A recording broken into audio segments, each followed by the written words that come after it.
floor of a building owned by his uncle. Paddy Byrne ran his own pub downstairs, and the floorboards often failed to hold the raucous music and laughter at bay. One of the reasons Paddy allowed his nephew to use this space for his private detective business, and at quite the discount. Any other tenant might object to those late-night disturbances, but as Paddy explained, "You can't complain. The rent is cheap." "As cheap as that swill you serve as beer," Jimmy had once shot back. "Talk to me that way again, and I'll have Maggie wash your mate out with soap." Maggie was Paddy's sister, Jimmy's mother. "Better than your beer." Paddy had been a much-needed father figure throughout Jimmy's teen years, and as he hurtled toward his adult life, the two men could joke about anything, knowing their banter fed good times. And as much as Jimmy appreciated having his uncle a part of his daily life, he couldn't replace the tough-as-nails, heart-as-big-as-Manhattan Joseph McSwain. No one could. Speaking of beer, Jimmy had a sweating green bottle at his side. Yingling. He took a sip while he flipped through the recent articles he'd added to his father's case file.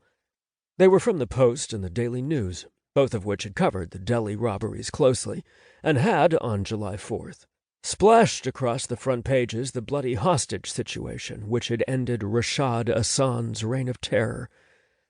A photo of the day's hero stared back at Jimmy.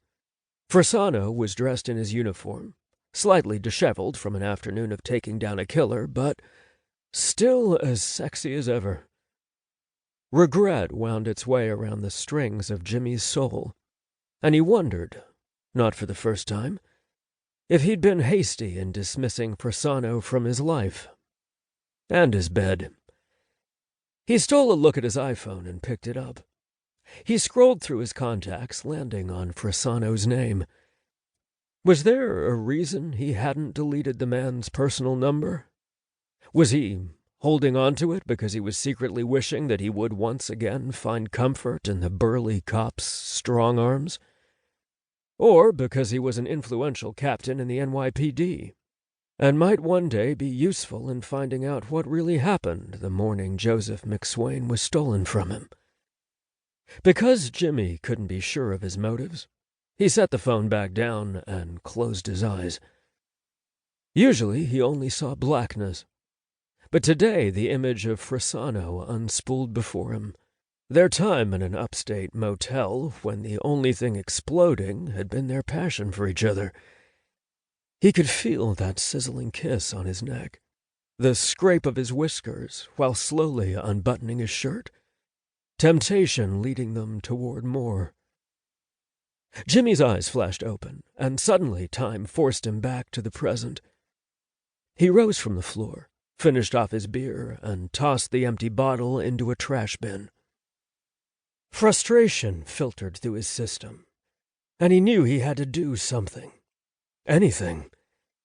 The summer had been quiet, case-wise. 2 simple assignments where he had to trail 2 separate married men whose wives thought they were cheating. Both suspicions turned out to be true. Jimmy filed his reports, took the money, and wondered if anyone was really happy. But the final 2 weeks of August were proving to be quiet. Maybe all of Manhattan was on vacation. Maggie and his pregnant sister Megan were still upstate at Peach Lake, staying at Grandma Hester's cottage. Soon they would both return to work at the Calloway Theatre, since its new show was scheduled to begin previews on September 13th.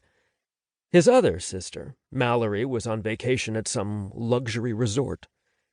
All that meant Jimmy was alone, rattling around his office or at the McSwain apartment over on 10th Avenue, or just stopping during the late hour into Paddy's pub for a pint or 2, as directionless as he was miserable. He hated August. Life was as still as the air. Jimmy McSwain needed something to jumpstart his heart. As he put away his father's file, securing it into the metal cabinet inside the closet, he put on his sneakers and then headed out of his office. Craving company. Maybe he'd just go down to Paddy's and drown his sorrows.